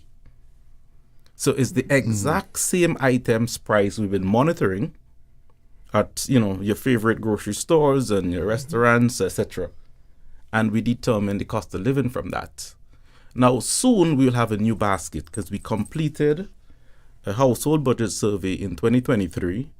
And just today, we've completed the new basket, which will then go to the cabinet and have the necessary approvals before releasing to the public. And then the enumerators in ESO will now have a new basket to collect prices and measure the cost of living. There you go. Yeah. I think we have another caller. Good afternoon. You're on the air. Hello. Good afternoon again, Okay. gentlemen. Good Round two. Afternoon again. Hello? Yes, you're on the air. Yes. I heard before, I heard what Micheal just said, when we're talking about the CARICOM decision to try to get together, again, as always, and do things between the countries and try to arrange some way of getting things for everyone at a different price or whatever. We had the Federation. Out of that, they built two beautiful little vessels. You're going way back now. The Federal Palm. Listen to me very carefully, because it's the same idea. I personally have no credence, no belief in the CARICOM thing. I give them the same credence or beliefs or strength as United Nations. I go no further than that with that. A failed organization as far as I'm concerned. But they also had airlines, and they thought they had many airlines. We saw that they failed until recently and all that. Because there is no real complete unity between the countries in the Caribbean. Their main unity was especially the West Indian colonies, British West Indian former colonies and now Commonwealth countries. The only thing that held them together really was the game of cricket. No one wants to admit that, but I say so. The reality was the price of oil thing. That changed things drastically in the last 40-odd years. But since 1978. But the reality is, if we have the courage to go ahead and form our own system with the cost of oil, we have oil now in Guyana. Mm-hmm. In Guyana, and we have always had it in Trinidad. We always get oil from there. But they're members of OPEC now. If they have the courage to say, no, we're getting the heck out of this OPEC thing, we're going to form our own thing for the Caribbean, just like we're saying, forming your own deal for the Caribbean to get things, because the cost of oil, everyone knows this, determines the price. Nearly everything. Everything needs oil to manufacture it. And this is, or even to sail the vessels and the planes, they have to be fueled to bring it to you and so forth and so on. And that's a big price, big cost. You got your CUC bill, and it's to pass through the cost of the fuel. So therefore, if we could get that down by a courageous decision to get the hell out of OPEC, and we decide that we're going to depend on our own areas, oils, and ask the United States, who control those big companies, let's join with us to do this. I don't know if we have the courage to do that. I really don't know, but we can do it the one word, as I said, before this government came into power and other governments, that will determine our future, our existence in Cayman, is that word, courage. Winston Churchill's famous word. Thank you for listening to me. Bye. All right. Have a good one. Okay. We have another caller. Yes, we do have another caller. Good afternoon. You're on there with Talk Today. Afternoon. How are you? I'm fine. Yourself? Awesome. Regarding laying off of workers in relation to minimum wage, I think when I listen to some people talk about the minimum wage, they speak about it only from the perspective of they need money or more money, so they need a higher pay. And I can understand why people would need more money. But if you look at it from the perspective of the business, a business isn't going to lay you off if the efficiency that you provide to that business allows them to make a good profit. And so what employees need to think about is that if you get laid off from an employer in one industry, you may get hired in another industry, and you may not. It just depends on what value you bring to the business. Because if you're not allowing the company to be profitable, you won't have a job at any rate. Not forget about just minimum wage. You have to be able to make money for the costs that a business is incurring. Because sometimes businesses may not, at a particular time, have the leeway to raise prices. So sometimes it'll result in employees being laid off, but if the employee is making good money for the business, well, the less efficient employees are going to get laid off. And so what I'm trying to say is that people need to make themselves as valuable to businesses as possible to reduce the likelihood that they would be laid off. And that includes upgrading your skills. That's right. That's right. Yeah. The other thing I want to touch on, or I'd like to have your guests touch on, is that a lot of the discussion that takes place in Cayman, when we think about inflation that's being imported, some people say things like, well, we should be buying outside of, from places other than in America. Well, that depends on what it is that you want to buy, because the value of the U.S. dollar has been declining. So when you go outside of America to purchase, it's at that time that you will realize the debasement of the U.S. dollar. And I'd like to hear your guest's view on that. Okay. Thank you so much for the call. We have to take a break. We'll be right back and see if we can get an answer to that. Did you know ordering your favorite sandwich from Subway just got easier? Yeah, picture this. No more waiting in line. No more fussing with cash. Just a delicious taste of Subway at your fingertips. With our new app, ordering your go-to sub is as easy as a few taps on your phone. Plus, receive exclusive deals and earn loyalty points with every purchase made on the app. Download the new Subway app today and get ready to ditch the lines and drive straight into your flavor. Visit the App Store or Google Play Store on your mobile phone and search for Subway Cayman Islands. Subway. Eat fresh. Shipping to the Cayman Islands is fast, reliable, and seamless thanks to Cayman Airways Cargo. Need it faster than ocean freight? Cayman Airways Cargo offers multiple cargo flights to Grand Cayman from Miami weekly, so your packages, whether big, small, or in between, will arrive in no time. You can even use a Cayman Airways Cargo US address for your online shopping. Cayman Airways Cargo is also the only carrier providing air freight services for Cayman Brac and Little Cayman. Contact us today and see why Cayman Airways Cargo was voted as Cayman's best cargo and logistics company in the Best of Cayman Awards. For details, visit caymanairways.com/cargo.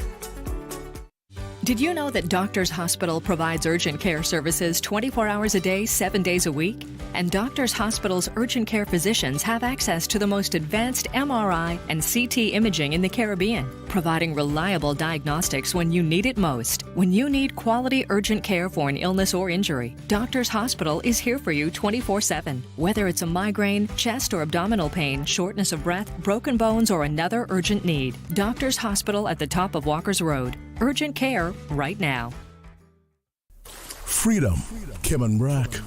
Freedom, Little Cayman. Soft breezes, blue waters, no traffic. Unwind and rejuvenate your mind, body, and soul. Sister Island Staycations, a taste of freedom. Discover all that our sister islands have to offer. Did you know? In the 1800s, a little boy boarded a Scandinavian ship off East End to sell provisions. The ship took off with the child aboard. 13 years later, the child returned to the island. He had learned to read and write and knew navigation. Years later, he became a general in the Honduran army. He was Captain George Dixon.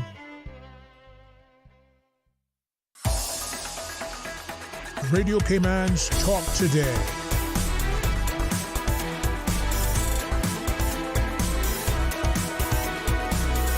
What is on your mind, Cayman? Welcome back. And I'll turn to the economist here. Would you like to take a stab at answering that last caller's question? I think it was more of a comment from the caller, and I agree wholeheartedly with the caller that the U.S. dollar is indeed devaluing based on what I'm seeing also to some of the stronger currencies, the pound, the euro. So if you go outside of the U.S. to import, it's going to be more expensive since we are pegged to the U.S. dollar, and the exchange is basically fixed. But even within the region, you'll find that once those currencies are not depreciated against US dollar, to be more expensive in the region also.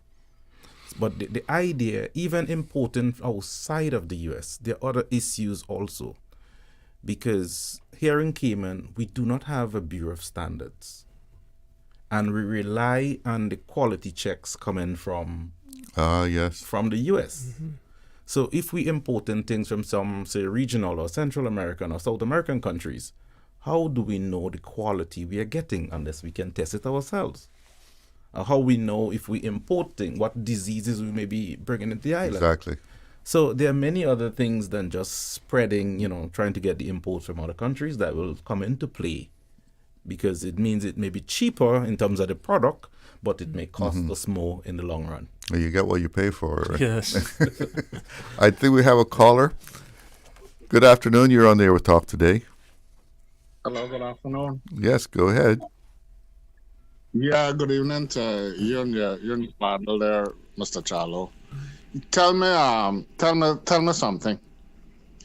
When this election campaigning was going on, I heard every one of those people that was running during the campaign saying they had all the answers to tackle the cost of living. That was one of the main questions that the Chamber of Commerce was asking. And every one of them had an answer. So now with this government get in, they come in like they're starting to dance and to the same music that the rest of them been dancing to for the last 25, 30 years. I understand what an economist just says there, and I mean this isn't necessarily tied to minimum wage, This is tied. This is to the cost of living. He's saying bringing in stuff from other countries. We don't have an inspection, so we don't know the quality of the stuff. Well, number one, we should get inspectors here to inspect the quality of stuff. Caymanians should be educated enough now to have inspectors here. The agriculture got inspectors when you go and kill a cow or a goat or something. They gonna go and they gonna inspect it and check it out. So I don't think that is something hard to do, to get inspectors to come and inspect the food. We keep saying that the cost of living this and this, but we're not joining the CARICOM, and we don't want to bring in stuff from foreign. But we can't join CARICOM as a full member anyway. Pardon? We can't join CARICOM as a full member. We are an associate member, I think. Enough. Okay, yeah, fair enough. We could bring in stuff from other countries, though. Yeah.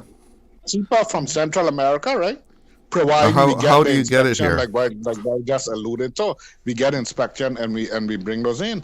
But the thing is, government isn't making the initiative to do anything. They're depending on the supermarkets and the merchants. The merchants are in a comfortable place, you know. They getting 100 and 200% profit on everything they sell. So they don't care where it come from. So right? what you're suggesting? Comfortable deal in the United States, you know. You're suggesting the government gets involved in shipping? Pardon? You're saying that they're depending on the supermarkets and so forth. You're saying the government should get involved in actually bringing food and other items into Cayman? Thank you for continuing the sentence. Yeah, they should. This is the situation that we are in now. This is where part we is now in Cayman. In this state that where government have to get their foot and their hands involved in some of these actions. Get a warehouse, bring in the stuff. Don't tell me they're not gonna boats to bring in the stuff. No, I don't want to hear that. Right? They got boats to bring in the stuff. We do. Get the stuff in here, put them in a warehouse, or government open a supermarket themselves and get into the supermarket business. It's not usually capital, it's not usually a capitalist system for government to get involved in the situation. But this is the state that Cayman is in now. And for Cayman to get any better, this is what we're going to have to do. That's the honest way. Don't depend on the people that got us oppressed. Some of these same things are coming. We all know that the things are coming from the States. The same things coming from the States are coming from Central America and all about there. So what's the puzzle? It's just that they don't want to do. The government themselves feel comfortable just dealing with the merchants. They don't want to step on nobody's toes. But we now reach that. We at the situation now where we need action and let's talk. Don't tell me you can't do nothing about that. We are a free market society. But listen, it's 2:00. I have to go to the news, and before I do that, I want to thank Mr. Laidlaw, Mr. Hurlston, for staying on here and keeping the conversation going about minimum wage. Gentlemen, thank you so much for taking the time out of your day to be here. Thank you for having us. Thank you. Let's go and check in with the newsroom. Covering Little Cayman, Cayman Bragg. Cover me. Radio Cayman in the Cayman Islands.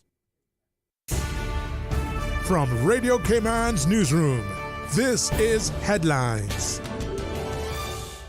The Headline News is brought to you by Kirk Market. Headlines from the Radio Cayman newsroom. I'm Jevi Ebanks. At Cabinet's July 2nd meeting, government ministers approved the appointments to the Nursing and Midwifery Council. The council includes Jennifer Coleman, Maria Barnes-Campbell, Kathy Cantina Gonzalez, Annie K. Price, and Jessica Vanessa Ebanks. You can find the full summary at gov.ky. A magnitude 3.6 earthquake rattled parts of Jamaica on Wednesday afternoon, with tremors felt across the parishes of St. Andrew, St. Mary, and St. Catherine.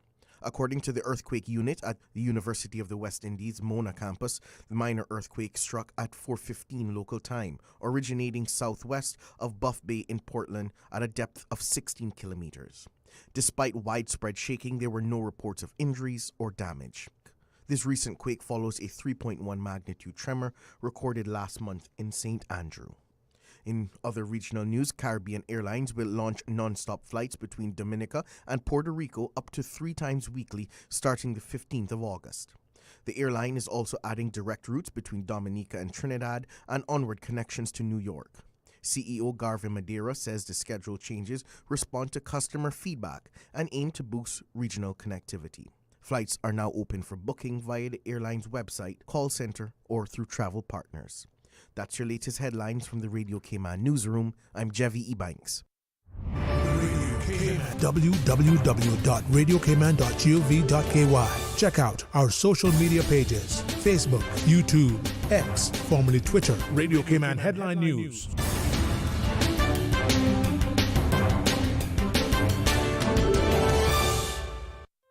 Looking for fresh, healthy food that's full of flavor? Then you've got to visit Kirk Market. Our dishes are made with fresh, high-quality ingredients. Enjoy vibrant mixed greens or satisfying pasta salads. Or try one of our delicious grill options like blackened chicken, spicy beef steak, or grilled salmon. Looking for something light and flavorful? We've got sushi rolls and poke bowls prepared daily.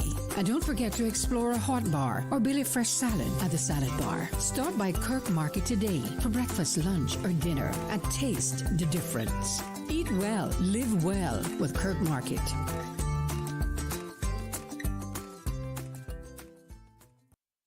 Hungry? Need Subway any time of the day? Yeah. We've got you covered. Subway at Anderson Square, Centennial Towers, and Countryside Shopping Village is open 24/7, serving up fresh, delicious subs anytime you need them. And for your weekend cravings, West Shore Center is also open 24 hours on Friday nights and until 1 a.m. on Saturdays, because it's never too late for a great meal. Skip the line and order ahead with the Subway Cayman Islands app, or get your favorites delivered straight to your door with Bento and Let's Eat. Fresh, fast, and always here when you need us. Subway, eat fresh. Accidents and illnesses can strike without warning. Ouch! When it comes to urgent care, every second counts. At Doctors Hospital, we have a dedicated team of experienced doctors and nursing staff available to you 24 hours a day, 7 days a week. Don't waste time in an overcrowded emergency room when you need urgent care. Whether it's a broken bone, a severe infection, or a sudden illness, trust in Doctors Hospital's unwavering dedication to providing the best immediate care. For complete urgent care when you need it the most, choose Doctors Hospital, located in Georgetown, 16 Middle Road. Stay cyber secure with Cayman National. Protect your computers and mobile devices with security software to defend against cyber attacks through viruses, malware, and other online threats. Be aware of unsecure Wi-Fi connections when in public. If you need to access your online banking or sensitive information on your mobile devices, try disabling the Wi-Fi and switching to data from your mobile network. If you suspect a fraud attempt, please contact our customer support team at 949-8300. The best foundation you can wear is glowing, healthy skin. The offices of dermatologist Dr. Wayne Porter specialize in enhancing your skin's well-being. Whether you're seeking advanced skin care, including any skin cancers, Botox, filler, cosmetic skin enhancements, or simply looking to reduce wrinkles, Dr. Porter offers a full-service dermatology and dermatological surgery practice. For more information, email drportercayman@gmail.com or call 946-9020. That is 946-9020.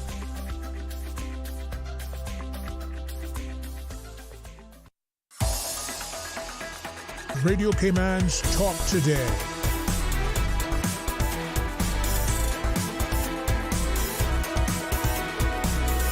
What is on your mind, Cayman? Welcome back. Well, we've been talking about the minimum wage. Our panel has left for the day, so if you want to talk about something else, that's fine. But that has been an interesting discussion here about the new minimum wage that will take effect in January. The current minimum wage goes up to $8.75. And interesting, one of the things that came out here when Mr. Hurlston said that no, that is not a living wage. That's a base to keep people from slipping into absolute poverty there.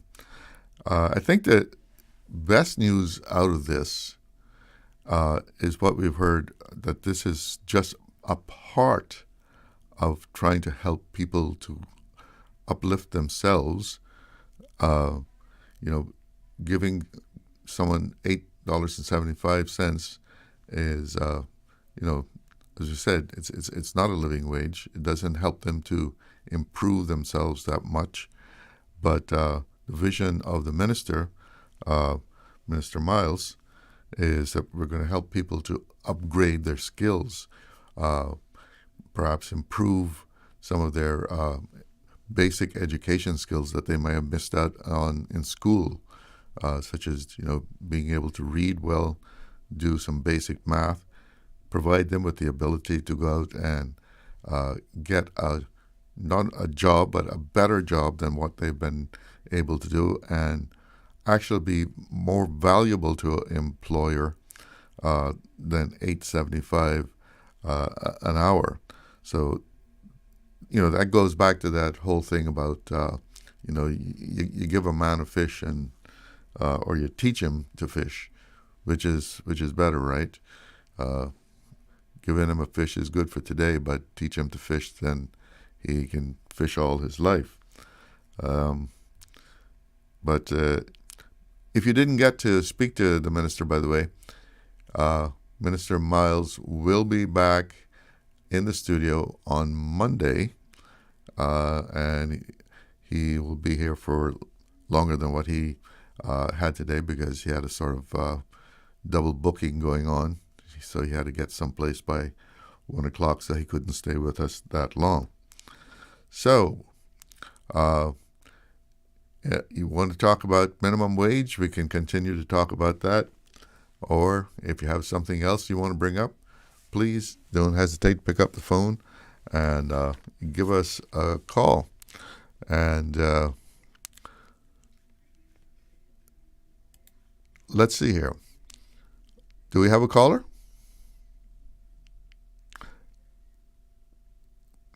No, we don't. We do not have a caller. Okay. Well,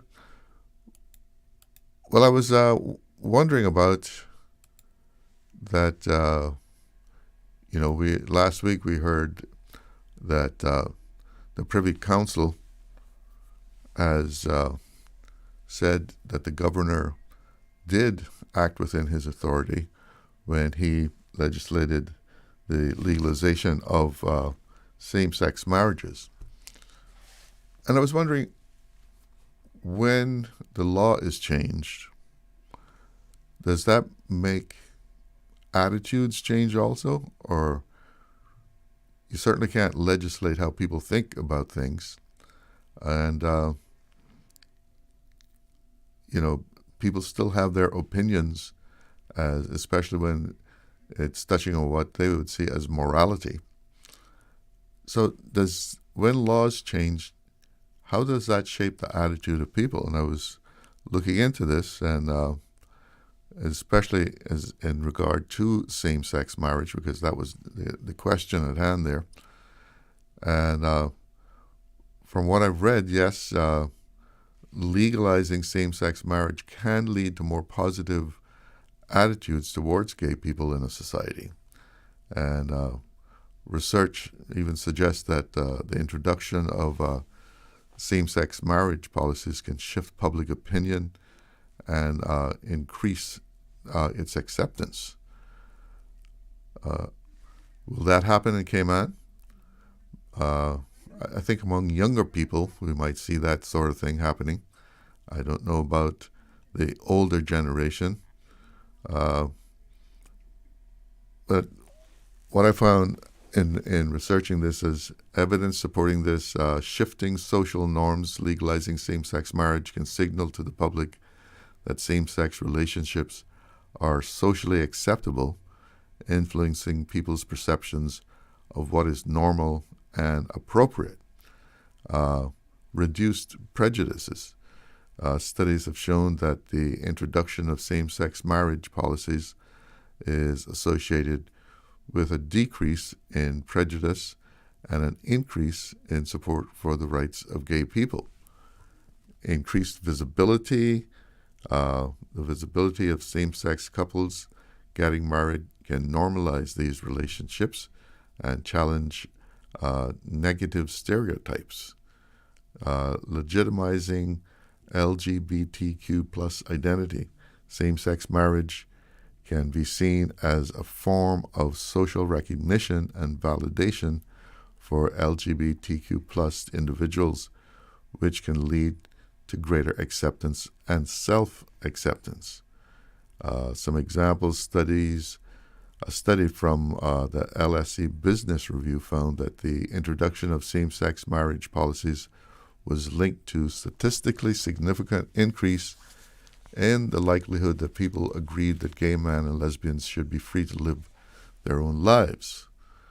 And research from ScienceDirect.com indicates that the legal recognition of same-sex relationships significantly improve attitudes towards sexual minorities. And a BBC News article highlighted how same-sex marriage has allowed some individuals to come out who previously felt unable to do so, and how it can also lead to increased participation in events like wedding fairs. Important considerations: while legalization of same-sex marriage can be a powerful catalyst for change, it's not a panacea. Individual attitudes can be complex and shaped by a variety of factors, including personal experiences, cultural backgrounds, and religious beliefs. Right? And I know that point there, religious beliefs, is something that always is a major player here in Cayman. Some individuals may hold on to negative views despite the legalization of same-sex marriage, and ongoing efforts to promote tolerance and understanding are still necessary. And finally here, the impact of same-sex marriage legalization can vary across different demographic groups, with some groups showing more can vary across different demographic groups, with some groups showing more significant shifts in attitudes than others.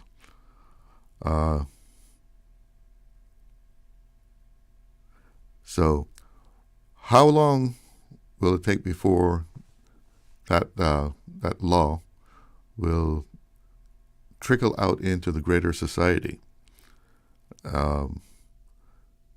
Apparently, it will take time, but that is the trend. Once laws change, attitudes eventually change also. And something on the WhatsApp message here. So in the older Cayman, we didn't get as much as others are getting now, and we made it work. People need to learn how to pinch and live within their means. And that's getting back to our discussion on minimum wage. Yes, in old Cayman, things could be very tough. Back in the 50s, men had to go to sea to get a job. But that's not something that people are doing now. But pinch and living within your means is, different than being below the poverty line or at the poverty line. And we heard it from Mr. Hurlston, and I asked him about, is $8.75, a livable wage? And he straight out said, no. People cannot live, when you say having a decent life at $8.75 an hour. especially when they might be in a situation where, like we heard the lady yesterday, because it is low season in tourism now, she's getting less hours than she normally would in, say, January and February. So just think about it. Living on $8.75 in the Cayman Islands, that's you would have to do a lot of pinching there to really make ends meet. If they could, I don't think it's even possible. Because I know I've heard, well, can people even get a loan on that? No. $8.75. I think we're talking about a person, if you're working 40 hours, 45 hours a week, you're probably bringing home what? Well, not even breaking home, your gross salary, before you take out for insurance and pension, you're only talking about around $1,500, $1,700, depending exactly how many hours you're going to be working. And we know that $1,500, $1,700 in Cayman does not go very far. You might be able to scrape enough together to get a vehicle, maybe. And if you are able to have a car and making $1,500, $1,700 an hour, $1,500, $1,700 in a month, just the expenses of that. And of course, that's not what you're going to bring home, because 5% of that is going to go to pension, and then you got that health insurance, which is another thing that we need to be looking at in Cayman, because that's not working either. No. So you would be bringing home less than that $1,500, $1,700, whatever it works out to. You'll be bringing home less than that, and you'll be doing a lot of pinching to try and live in a decent manner off of that type of money. You probably have to be living with someone else in order to have some kind of decent accommodation. Because, if you just look around and see what rent is like in Cayman, it's hard to get anything under $2,000 that you might call a nice place, right? And certain people just have to accept that. But hopefully rents are stabilizing. I know we see more and more apartment buildings going up. Who is living in them is another thing. I hear people saying, all these apartment buildings are going up. Who are they for?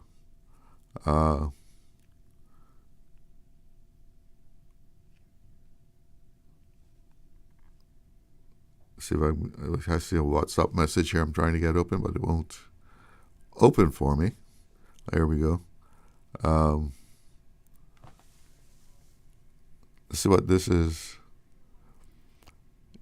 Again, about the minimum. Think about a housekeeper who gets the lowest pay. And I guess this must be in reference to a caller, some young man, you are not seeing things clearly. These people are here to make a living just the same way our seamen went away to make a living. Good point. We have a caller. Good afternoon. You're on the air with Talk Today. Mr. Charlie, you're not going to get rid of me. This thing is so important. And it's for people to realize you're not living in a virtual economy, you're living in real. A real economy. Yes. I know the minister means well when he says about upgrading and upscaling people and all that. The reality is, people who are 55, 60 years old, they're set in their ways. This is what they did. Fold sheets and fixed up beds and did whatever to prepare a place for new people coming into the hotels, etc., in the tourism world. That's where the majority of our people would be placed. A few people in the construction world, which pays more than minimum wage, etc., etc. But the reality is they're not. So to say that we're going to upscale them and teach them a new living is great expectations. What about younger people? That great book, Charles. What about younger people, though? But younger people, yes. But they're coming out of schools now, and we have educational programs that give you that in the schools already, prepare you for different things. And you should be prepared by that and so forth. But we keep hearing about young people coming out of school, and they really aren't prepared to enter the workforce. Yeah, we understand all that because maybe we haven't focused the curriculum on the right things because this is a different type of economy now. We're focused on the money, money aspect of things, and that's a different idea, to focus your mind on making money for yourself and for other individuals and handling their big monies, and you may get enthralled with it and so forth. Yes, we understand all that. And we have many young people involved in being lawyers and people with trusts and different things like that, engaged in the financial world. We have a minister for finance.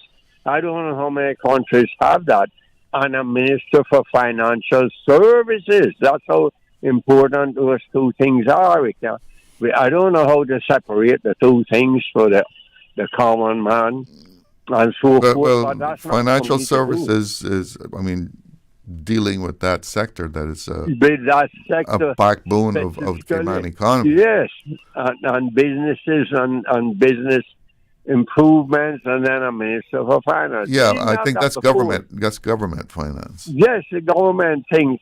But no, to help the financial services to move forward and facilitate them. But somebody making minimum wage is probably not in the financial services. No, but the minimum wage thing, as I was saying, have we interviewed or really talked, or they really say anything? And I'm glad Mr. Hurlston said that it's not enough, because it isn't nowhere near enough. Bermuda and them have moved on from that a long time ago. Theirs is $12.50 US, and I'm sure they've gone up more than that. And California is now over $15 US an hour, and so forth. And it's the difference with a living wage, he said. But living wages would be provided by unions, and unions would provide that resource to argue with the employers and so forth, and come to that bargain with them with that living wage for, say, master carpenters. We know that, and so forth, which they're earning $50 an hour, and master masons $50 an hour, and they have a helper and an assistant. It's so different when we compare ourselves to countries that have direct income tax and have unions and so forth. We have to work out our own strategy. But say that aren't unions usually found among workers who have are skilled?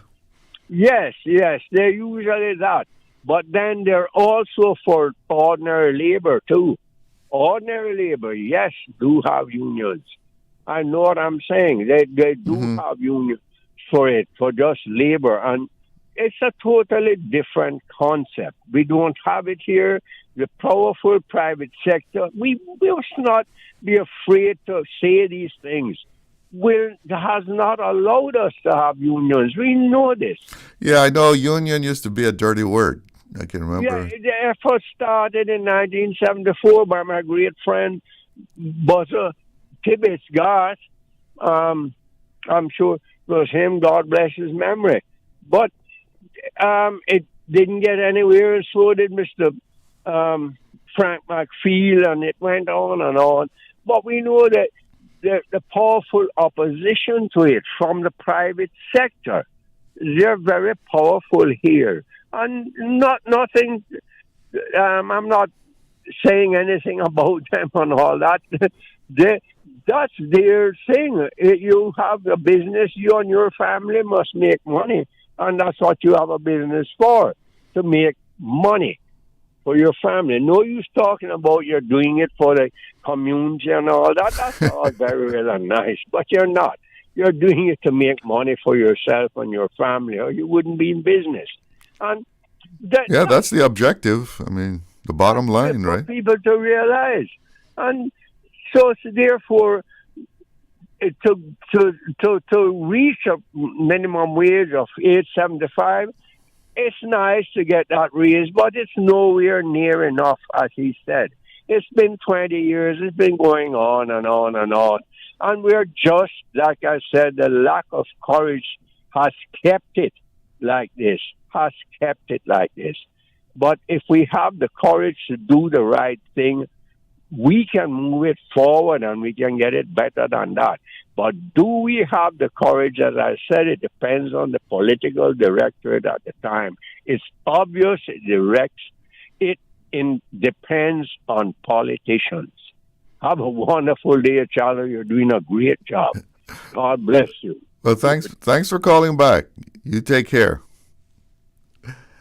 So, I guess unions, yeah, that I know that was like a really dirty word back in the 80s, even the 90s, and whether it would be accepted even today to somebody to go out and try and form a union, you probably get a lot of pushback from that. But I guess as that same caller was saying, the chamber represents business. I guess you need somebody to represent the workers too. But maybe that's a debate for another day. We're coming down to the end of the line here, so I hope you got something out of our discussion on minimum wage. Minister Myles will be joining me on Monday, so we can touch on that again and other things under his portfolio. Immigration, sounds like big plans are being made for reforming our immigration policy also. I'm Charles Glidden. Thanks for joining me. Have a great afternoon. Talk Today is brought to you by Subway, open 24 hours in Countryside, Anderson Square in Georgetown, and Centennial Towers in West Bay. And by the Ministry of District Administration. Explore your history, explore your land, explore your sister islands. And Cayman Airways. Call them on 949-2311 to book your nonstop flights to Los Angeles and Panama. And Doctors Hospital. Peace of mind is important when life happens. Doctors Hospital, always there for you. Call 949-6066. Talk Today is also brought to you by Mike's Builders. Call 923-0706. Mike Builders. They make it happen.